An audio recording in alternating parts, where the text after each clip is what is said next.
Firefighters let woman's house burn after realizing what was inside.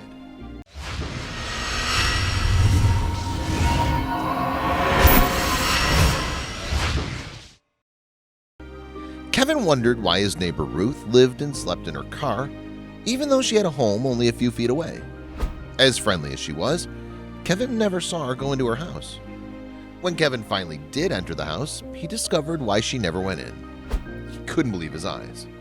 The house was entirely unlivable. Despite living across the road from Ruth for several years, the pair didn't actually know each other very well at all. The only thing Kevin really knew about Ruth was that she'd retired several years ago and that she lived alone. He had no idea, however, that they soon would have a very unique friendship. Every night, Kevin saw Ruth going to sleep in her car. He couldn't understand that she would choose to live like this instead of walking a few feet to her home instead. Kevin watched Ruth and realized that he hadn't seen her going to her house in weeks. Something wasn't right. Whenever Kevin walked past her car, he'd stop and check on Ruth, making sure she was awake. They'd have brief conversations, and soon Kevin started to piece her story together. Kevin felt sad by the fact that Ruth lived and slept in a car. He knew there had to be a reason for choosing to sleep in her own driveway instead of her home. Kevin could tell that her situation embarrassed Ruth whenever he passed by and looked in her car. However, he couldn't figure out why she would be. She owned her own home and her own car. She'd retired and everything seemed fine. She seemed to have a good life, so what was going on? It was easy to see something was wrong when you looked at her house. All the windows had the blinds closed, and the house wasn't in the best state of repair. Everything had been neglected. The grass was overgrown, the windows were dirty, and even the paint had faded. Kevin wondered if she needed a hand taking care of the house. One of the biggest signs of neglect was the fact that a window at the top of the house was broken, and had been for some time. Kevin thought that animals had perhaps moved in which would scare someone out of the house. However, Kevin soon found out the real reason why the window was left broken, and it broke his heart. Kevin was walking past her car one day when he heard Ruth crying. He immediately ran to check on her and found her desperately looking through the plastic bags on the backseat of her car. "What's wrong?" Kevin asked Ruth. Ruth looked at him, and when she spoke, the mystery of her home was solved. On a normal day, Ruth would walk to the gym to use the bathroom and get cleaned up before getting something to eat from a fast food place. Then she'd go back to her car to keep an eye on her things and to sleep. Unfortunately, Ruth's car was in equally bad shape as her house, and had broken down and couldn't run. As Ruth looked over the belongings in her car, she took a mental count of what she had with her. When she made the choice to leave the home she had lived in to start living out of her car, she gathered the objects that meant the most to her. But she soon discovered that she left one very important object inside. When Burns saw Ruth searching through her belongings, he wondered if an item had gone missing.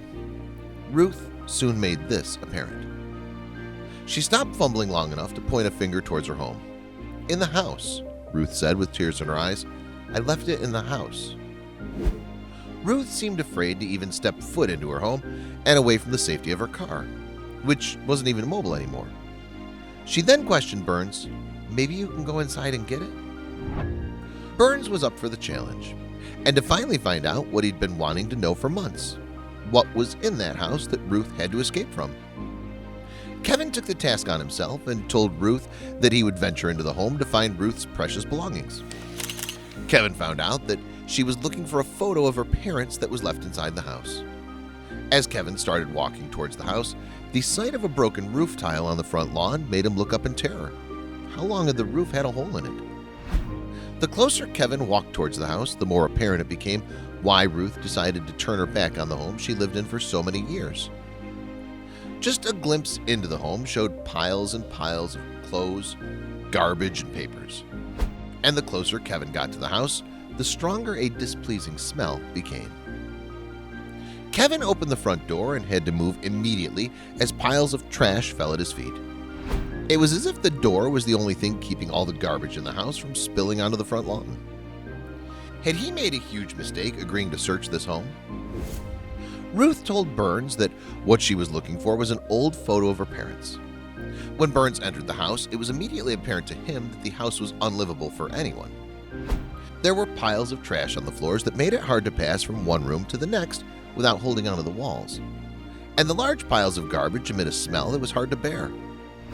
Out of the kindness of his heart, Kevin agreed to find Ruth's lost photo. But he now desperately wanted to get out of that house. But his curiosity got the best of him as he walked through the house. Was it possible that he could ever find one single photograph in this mountain of things? Kevin found the worst room of the house when he entered the kitchen. Ruth had left dirty dishes in the sink when she last left the house weeks ago. That was the source of the smell that filled the house. Kevin covered his nose as he stepped through the room, suddenly afraid of the quality of the air in the house. Obviously, no one had stepped foot in the house in weeks, but Burns wondered just how long it had been in this condition. It would have taken weeks to search through every item in the home, and Burns was starting to wonder if it would be possible to find this photo for Ruth before the house took him down with it. Every room he passed through looked the same because they were all piled to the ceilings with Ruth's belongings. Living in a car seemed like a much better option than trying to navigate this house. If Burns expected to find the photo, he needed to start somewhere. So he picked a pile of papers that seemed to be on the older side and started to go through them. He expected his search to take hours if he continued at this rate. After looking through one pile of papers and finding nothing of importance, Kevin shoved it to his side and took a glance to his right. There were still dozens of piles of papers, magazines, and files that could be hiding the photo he was searching for. So, slowly but surely, he continued his search through the relics. The mess was so old that Burns had to find gloves and a face mask to shield himself from the dust flying into the room as he searched through objects that hadn't been moved in possibly decades. There was no way that in Ruth's old age she would have the strength to move the tons of pounds of papers that had been piling up for years. When Burns picked up an old book, he knew he was getting closer to what he was looking for. The book was kept in a box with other sentimental objects, like an old trophy and a framed diploma. The box had noticeably less dust than most of the other objects in the room. Sure enough, with some more digging, Burns found what he had come to find. But would he be able to make his way out of the house? Luckily, the photo that was so important to Ruth was one of the few things that was left in immaculate condition. The photo was yellowed and faded, but still in great condition considering that the rest of the house was so poorly taken care of. With the photo in hand, Burns was ready to leave the house as fast as he'd entered. But then he saw an old, decrepit bookcase. The bookcase was an odd sight to see. It was pulled slightly to one side, where Burns could see a gaping hole in the wall behind it. He knew he'd never have this opportunity again, so he pushed the shelves out of the way further to make his way into the room, and that's when he would see something he never expected. It was obvious that this hole was an entryway to a room, but why was it sealed and hidden behind a bookshelf? Was there another entrance to the room that was blocked somewhere else? If this was the main entryway, it would be difficult to crawl into it every time someone needed to get inside. This entryway was filthy, and the cobwebs made it obvious that no one had stepped foot in this room for a very long time. Unlike the rest of the house, the room that Burns had just uncovered was in great condition. Although the room had low lighting, it was obvious to see colored photos that lined the walls, seemingly very important to whoever stayed in the room last. The room was filled with old toys and clothes, and as Burns looked over the one clean room in the house, he wondered who this room once belonged to, that Ruth felt the need to keep it in great condition. But Burns didn't have much time to wonder, because this room was also where the foul smell was at its worst. In the hallway adjacent to the mystery room, Burns saw a disturbing sight. The ceiling had a thick layer of black mold, which is known to be very hazardous to human health, and in large amounts can be deadly to be around. The hallway was so humid that the paint had begun to flake and fall off the walls around him. It was obvious to Burns that this house was not safe to be in without the appropriate gear to protect his respiratory system. When he returned, he did so in a protective suit with appropriate face mask to filter the air he breathed. But this was a job much bigger for one man. When Burns left the house, he immediately let Ruth know that her home wasn't safe. After hearing the information about the mold, Ruth said, "I had no idea it had gotten so bad." The two agreed to let a specialist into the home to clear out the mold. Burns also wanted to mention the room that hadn't been touched in years to Ruth because he was dying for answers. After a visit, the specialist let Ruth know that the only option left was to demolish the house. but in a way that wouldn't pose a danger to neighbors or the workmen who'd have to bring it down. There was only one option, and it would mean that there wouldn't be anything left of Ruth's house in the morning. The crew who visited the house told Ruth that her situation was the worst they'd ever seen, and that the mold couldn't be cleaned without posing a serious danger to everyone involved. So the fire department was called in. This strange circumstance, they wouldn't be putting out any fires, they'd be starting one. But before the house could be demolished, most of the objects inside had to be removed and taken to a dump. Sadly, because of the high levels of mold inside the home, very few things could be saved, and it would be a health hazard to keep anything that had been near the mold. With the help of the fire department and some volunteers, Ruth's belongings were able to be moved from the house to the yard, where it would be packed up and trucked away. And Ruth's reaction to the large scope of work took everyone by surprise. After the belongings were out of the house, the fire department could do a final check and prepare to demolish the house. The entire team of Ruth's small town came out to the site to lend a hand clearing the area before they started demolition. A few more belongings were brought out to Ruth, who was thankful, but she still looked shaken. People who have hoarding tendencies usually have very emotional responses to their belongings being touched by other people or moved from where they were placed. But Ruth was now ready to move on with her life and leave her bad habit behind. The cleanup crew was prepared to console Ruth during this difficult time, but they didn't expect her reaction. She broke down in tears when it was finally time to say goodbye to her home, but she thanked each and every member of the fire department and cleanup crew who helped her move her things and get on with her life. It was a scary sight to see exactly how much stuff was packed into Ruth's small house. It just goes to show how things can pile up when you're dealing with emotional difficulties and how easily things can get out of hand when no one's around to help pick up the pieces. Before the house was burnt down, a final check through the house was done by the fire department.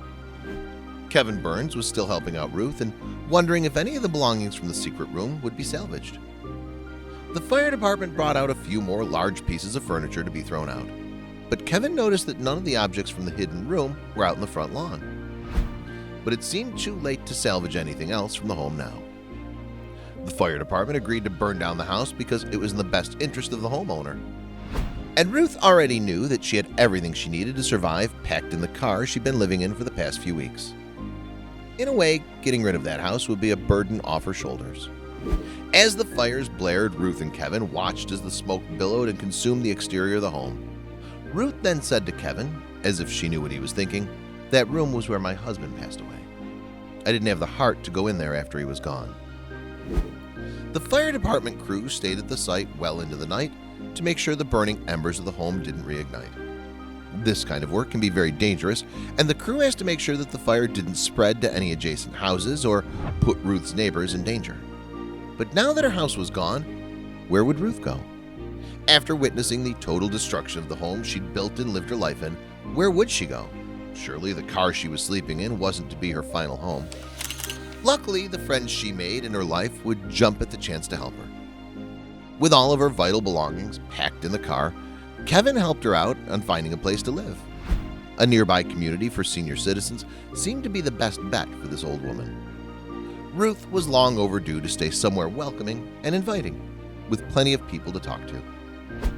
The senior living community welcomed Ruth with open arms, although she was obviously still dealing with the death of her husband. Ruth felt better to be around her peers and have a place to live where her needs would be met without fear. Ruth's quality of life improved tenfold after she stopped living out of her car. She started an exercise regimen and stopped eating the fast food and takeout she was used to. She also kept in touch with Kevin Burns and thanked him often for helping her situation. Ruth was soon able to let go of her hoarding habits and emotionally heal from the death of her husband. It just took the support of a few loyal friends and their honesty to change her situation and make her life better in her twilight years.